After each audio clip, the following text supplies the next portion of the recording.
అందరికీ నమస్తే.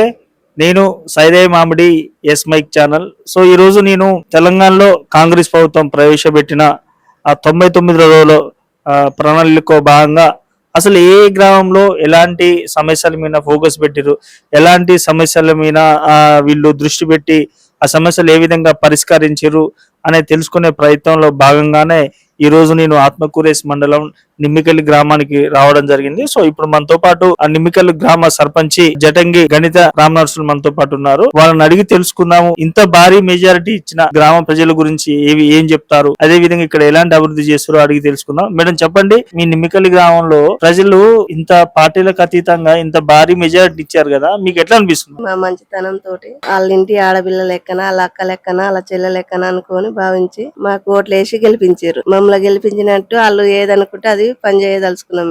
గెలిచిన కాంచి మంచిగానే పనులు చేస్తున్నాం. గ్రామ పంచాయతీ కలర్స్ వేయడం జరిగింది, చైర్స్ చేయడం జరిగింది, వాషింగ్ మిషన్ చేయడం జరిగింది, సీసీ కెమెరా పెట్టడం జరిగింది, బతుకమ్మ గార్డెన్ కు మట్టి పోయడం జరిగింది, ముత్తాలమ్మ రోడ్ కు మట్టి పోయడం జరిగింది, సిసి రోడ్లు వేయడం జరిగింది, మురికాలు తీయడం జరిగింది. ఇంకా చేసే పనులు చాలా ఉన్నాయి సార్. ఇంకా థ్యాంక్ యూ సార్. అన్న చెప్పండి అన్న, నిజంగా ఇంత భారీ మెజారిటీ అంటే నాటే జోకు. ఎంత ఫస్ట్ ఆఫ్ ఆల్ మీరు ఇండిపెండెంట్ గా చేయాలి అనే ధైర్యం ఎలా చేసిరన్న? అసలు అంటే జనరల్ గా పార్టీల నుంచి చేయడానికి వెనక ముందు చాలా మంది ఆలోచిస్తారు. మీరు ఇట్లా ఇండిపెండెంట్ గా పోయినా కూడా నాకు ప్రజలు నా వెంట ఉన్నారనే ధైర్యం ఏది చూసి మీకు కలిగిందన్న?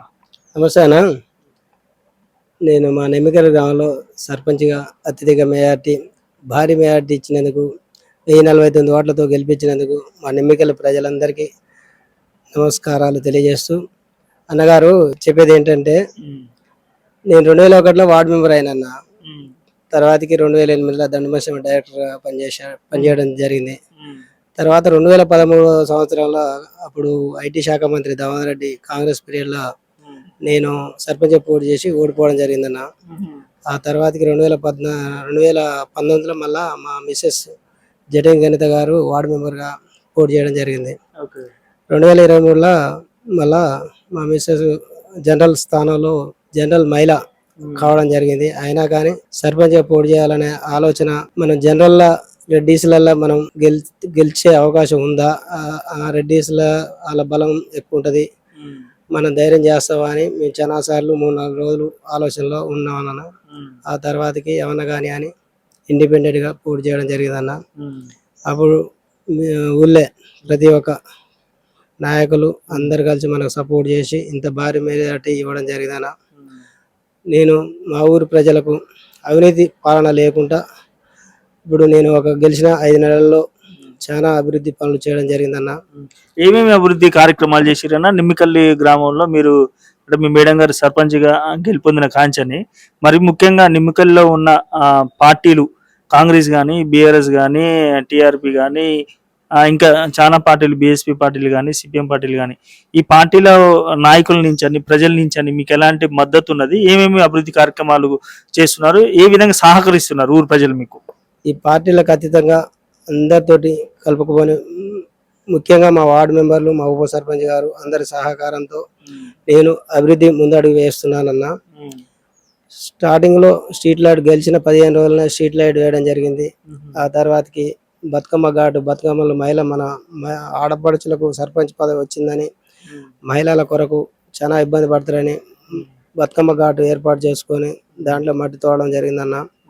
ఆ తర్వాతకి శ్మశాన వాటికలో కేసీఆర్ గారు శ్మశాన వాటిక కట్టడం జరిగింది. దాంట్లో చాలా లోతులో ఉండే మట్టి పోయించడం జరిగిందన్న. ఆ తర్వాతకి మళ్ళా సీసీ రోడ్లు 15 లక్షల సీసీ రోడ్లు వేయడం జరిగిందన్న. ఆ తర్వాతకి మళ్ళీ మురికాలలు 10 లక్షల రూపాయల మురికాలలు వేయడం జరిగింది. ఇప్పుడు మా నిమ్మికల్లి గ్రామంలో పోయినసారి ఇప్పుడు ఎన్ఆర్జీఎస్ నిధులు కాంగ్రెస్ సర్పంచ్లకే ఇవ్వడం జరిగింది. మా టీఆర్ఎస్ సర్పంచ్లకు ఏ గ్రామాల్లో అయినా మా ఆత్మకూరు మండలాల్లో ఇవ్వకపోవడం వల్ల అభివృద్ధి అన్ని గ్రామాల్లో కుంటుపడిందన్న. మా గ్రామాల్లో మా సొంత ఏలంపాట సొంత నిధులు ఉన్నాయనే ఉద్దేశంతో మనం పనులు చేసి ముందుకు వెళ్తున్నాం అన్నగారు. సో అన్న, జనరల్ గా ఇప్పుడు తెలంగాణ రాష్ట్రంలో కాంగ్రెస్ పార్టీ అధికారంలో ఉన్నది కదన్న. సో మీరు కాంగ్రెస్ పార్టీలో కలవడానికి గల కారణాలు ఏంటన్నా? కాంగ్రెస్ పార్టీలోకి నేను వెళ్ళలేదనా. కాంగ్రెస్ పార్టీ ఇప్పుడు మా లోకల్లో ఇప్పుడు అధికార పార్టీ ఉన్నా కానీ మా లోకల్లో ఏం జరిగిందంటే, నేను ఇండిపెండెంట్గా పోటీ చేసినప్పుడు నాకు బీఆర్ఎస్ పార్టీ నాకు ఇండిపెండెంట్గా సపోర్ట్ చేయడం జరిగిందన్న.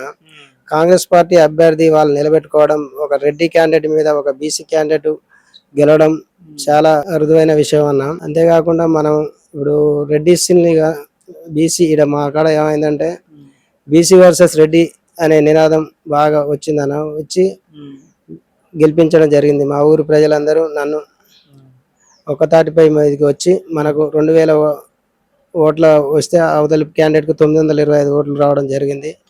నేను 1049 ఓట్లు భారీ మేరతో గెలవడం జరిగిందన్న. వాళ్ళ కొరకు నేను అభివృద్ధి కొరకు ఈ 5 ఏళ్ళు ఏ సమస్య ఉన్నా పనిచేయడానికి నేను ముందుకు వెళ్తున్నానని మీకు తెలియజేపరుస్తున్నాను అన్నగారు.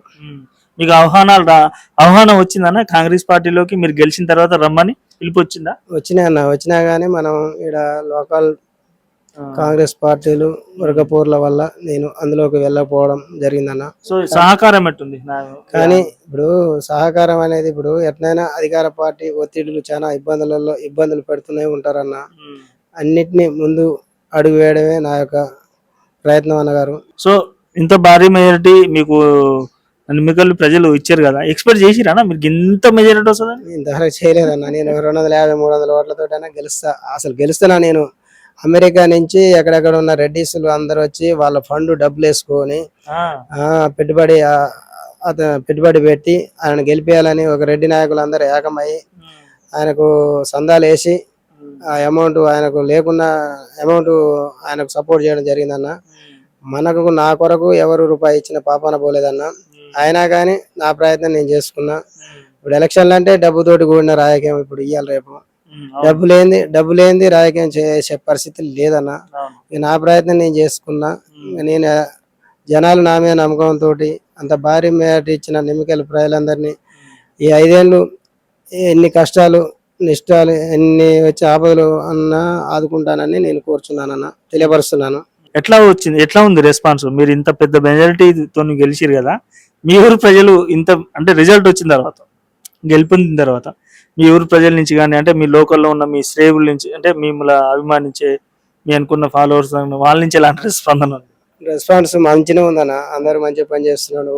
ఇటువరకు ఇప్పుడు అవినీతి పాలన బాగా నడిచింది. ఇప్పుడు ఏది లేకుండా మంచిగా నీ పని నువ్వు చేసుకుంటూ పోతున్నావు. వర్గపోర్లు లేవు. ఎప్పుడు ఇట్లా చేసుకుంటూ పో, నీ ప్రయత్నం నువ్వు చేయి, నీ పనులు నువ్వు చేసుకుంటూ పో అని ప్రజల నుంచి రెస్పాండ్ వస్తుంది అన్నగారు. సో అన్న, మీరు లాస్ట్ అండ్ ఫైనల్ గా మీ యొక్క ఊరికి నిమ్మికల్లి గ్రామానికి మీరు సర్పంచ్గా ఉన్నన్ని మీ పదవి కాలం ఉన్నన్ని రోజులు నా ఊరికి ఒక పెద్ద పని ఇలాంటిది ఒక పని చేస్తే నేను జీవితాంతం మా ఊరు ప్రజలు మమ్మల్ని గుర్తుపెట్టుకుంటారు అనే ఒక పని కానీ ప్రాజెక్ట్ కానీ ఏమన్నా డ్రీమ్ ప్రాజెక్ట్ కానీ మీ ఊరికి చేయాలని ఉందా? ఈ బొడ్రాయి కాంచి కాలేజీ నుండి బస్ స్టాండ్ దాకా రింగ్ రోడ్ వేయాలని నా కోరిక అన్న. ఇప్పుడు ఓన్లీ డ్రైనేజ్ కాలువ వేయడం జరిగింది 6 నెలల్లో. వచ్చే సంవత్సరం వరకు ఈ రింగ్ రోడ్ 1 కిలోమీటర్ ఉంటుంది అన్న చుట్టూ. అదంతా వేస్తే ఒక 15 ఫీట్ల ఎడల్పుతో వేస్తే మంచిగా ఉంటుంది అన్నగారు.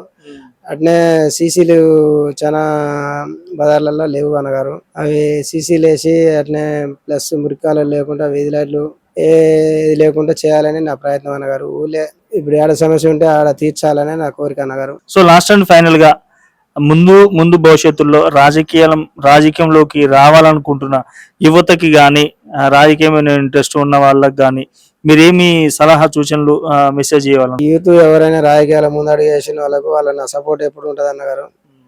ఇప్పుడు శాయశక్తులు వాళ్ళ కొరకు ఎల్లవేళ పనిచేయాలనే నా కోరిక అన్నగారు. సో లాస్ట్ అండ్ ఫైనల్ గా మీ యొక్క నిమ్మికల్ గ్రామ ప్రజలకు ఏం చెప్పదలుచుకుంటున్నా? నాకు మా నిమ్మికల్ గ్రామ ప్రజలు ఇంత భారీ మేడతో గెలిపించిన గ్రామ ప్రజలందరికీ ఎప్పుడు ఎల్లవాడలో అందుబాటులో ఉండాలని వాళ్ళకు రుణపడి ఉంటానని, మళ్ళా వచ్చే 5 ఏళ్ల తర్వాత ఏ పదవి వచ్చినా గానీ వాళ్ళకు రుణపడి ఉంటానని కూర్చున్నాను అన్నగారు. సో ఓకే అన్న, థ్యాంక్ యూ. నిజంగా చెప్పాలంటే ఇంత భారీ మెజారిటీ నేను ఎక్కడ చూడలేదు. మీ ఊరు ప్రజలు మీకు ఇంత భారీ పట్టం కట్టిరు. మీరు కూడా అభివృద్ధి కూడా అదే భారీలా మీ ఊరిని అభివృద్ధి చేయాలని నేను కోరుకుంటున్నా అన్న. Thank you so much.